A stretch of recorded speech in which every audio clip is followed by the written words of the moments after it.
Pay the price for cheating! Corey wrapped her arms around him and kissed him gently on the lips. The bed, Tim. I want on the bed. He picked her up, carried her over, and laid her on the double bed. Next, they made passionate love. Afterwards, she finally lay motionless on the bed, enjoying the warmth of his body.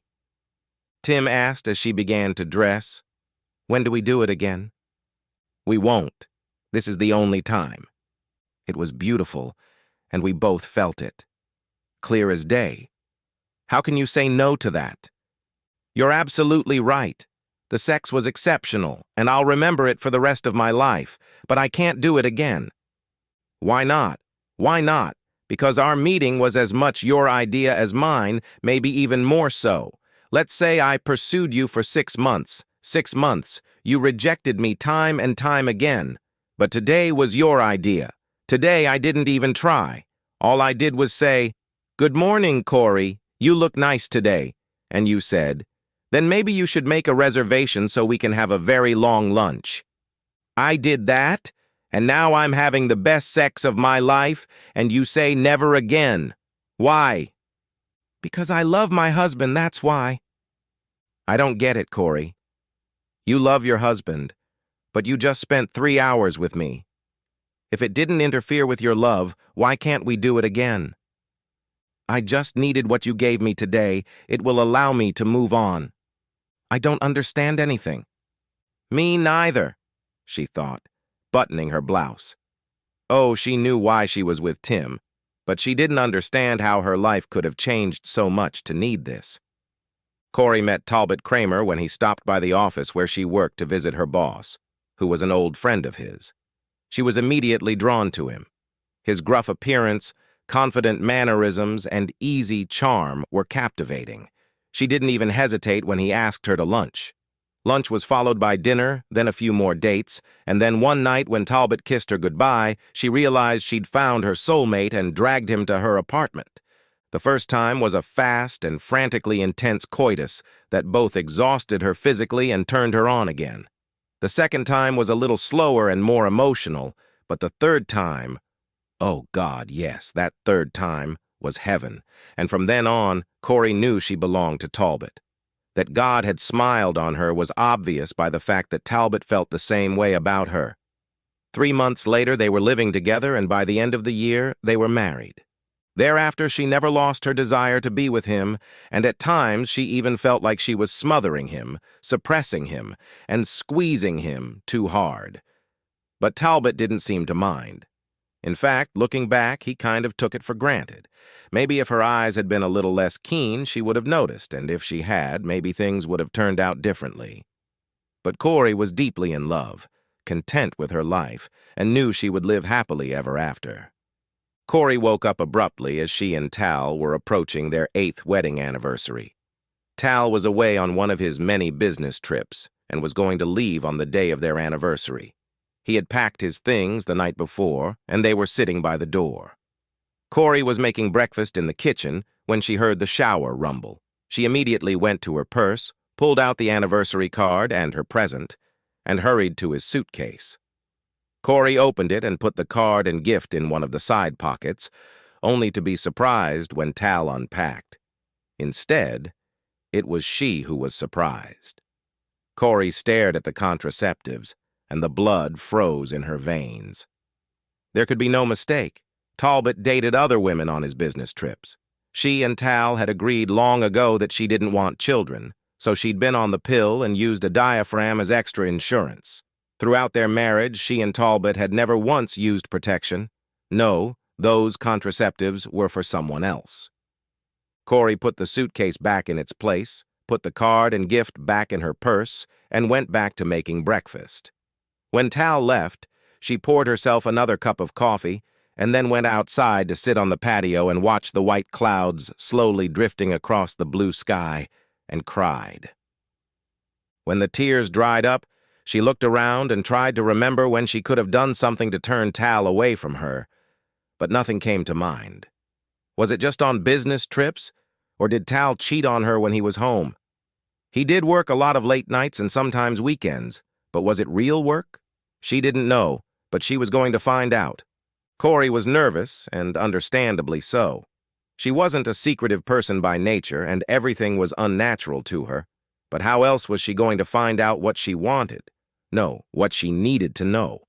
After all, what did she even know about surveillance? It seemed so simple on TV and in the movies. Just get behind someone, let a couple of cars come between you, and then follow them, right? This was the third night this week that Tal had said he'd be working late, and the first 2 times she'd sat outside his desk waiting for him to come out, he'd apparently actually gotten off work. Unless, of course, he had some cheater lying on his desk in his office. On the third night, he didn't stay out late, got off work at the usual time, and she followed him to the Shangri-La Motel. He knocked on the door of room 102, and the door was opened by a woman already stripped down to her panties and bra. Corey hoped and prayed that her fears were unfounded, that Tal had just gotten lost on the road and always came home to her, but that hope was dashed by the red-haired girl standing in the doorway of room 102. Corey sat in her car and cried while there were tears, and then drove home with a broken heart. She sat in the dark living room and stared at the wall, knowing that her perfect life was over. And along with that realization came anger. The anger was overwhelming, but it also made her look for a way out.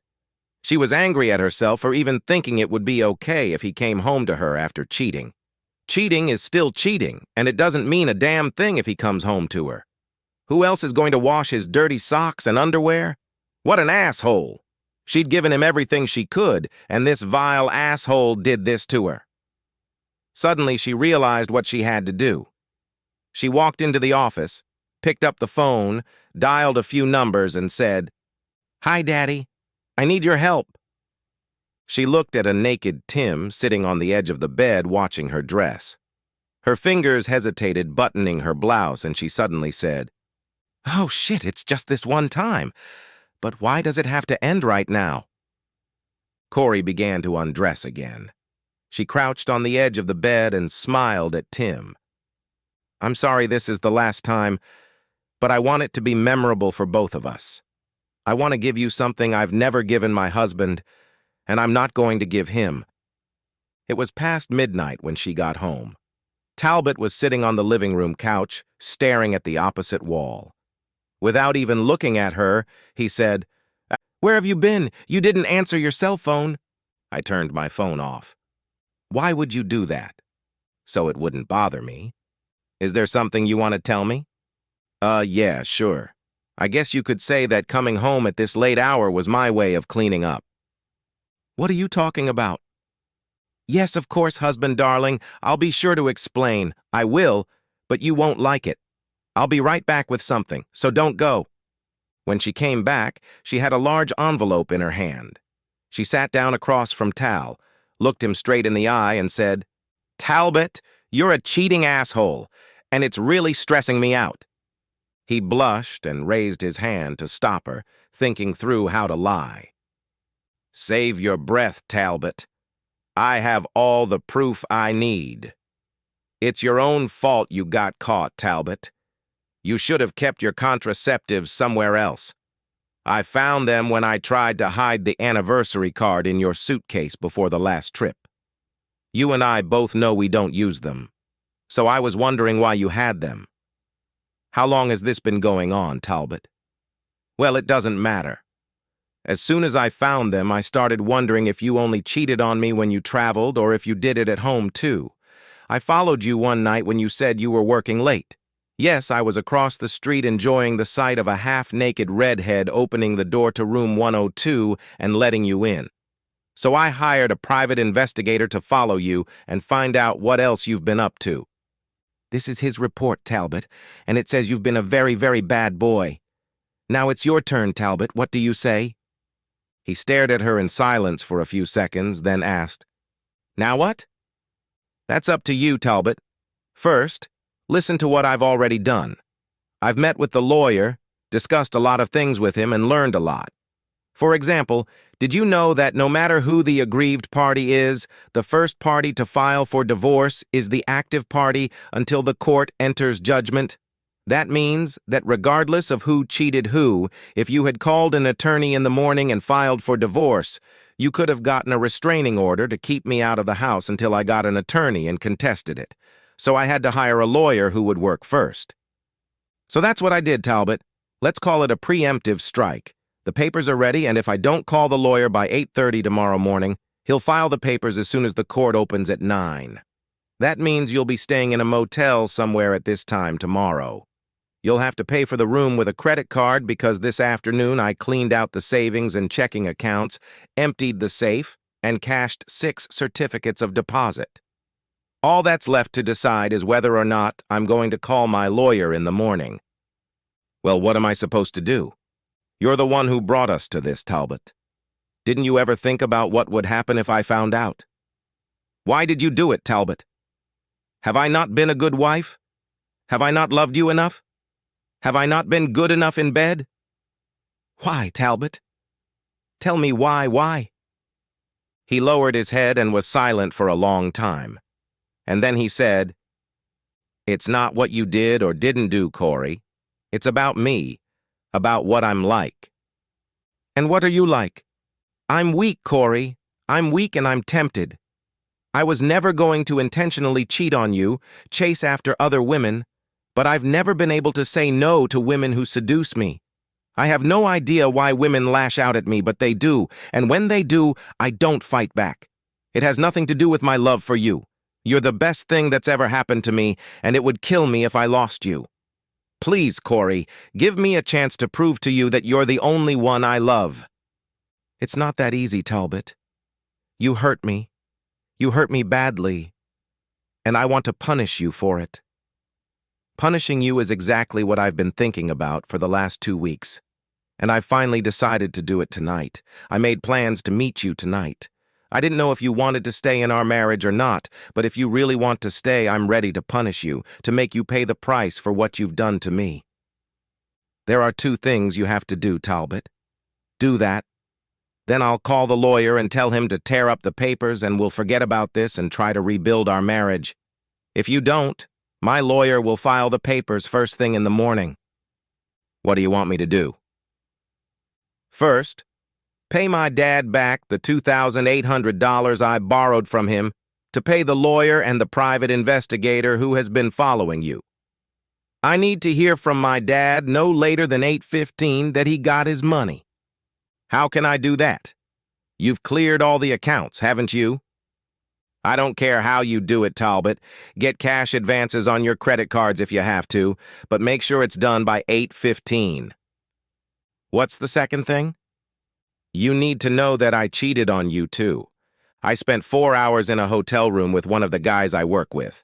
This is non-negotiable, Talbot, and the offer is only valid as long as I am in this room with you." She looked at her watch. "You have 2 minutes to decide, Talbot. 2 minutes to decide if you want to save our marriage or not. In 2 minutes, if you're not here, I'll get up and go upstairs and take a shower and you can consider me gone. You ready?" "I don't have a choice. I can't let you go, so I have to do this." She was sitting at her desk going over yesterday's private investigator's reports when she got a call from her father. Had he done it? All of this? "Thank you, Daddy. Thank you so much. That really helped. Bye, Daddy. I love you." The call from Talbot came a little earlier than she expected. "I just got the papers, Corey. Why didn't you call a lawyer to stop it?" "Yes, Talbot, I didn't call." "Why not?" "I did what you wanted me to do. I gave the money to your father, suppressed the disgust of your cheating. I know you had to step on your own throat." "Then why did you?" "You said it yourself, Tal. You're weak. You're weak, and I don't believe you won't do it again, and since I don't trust you, there's no point in continuing to live with you."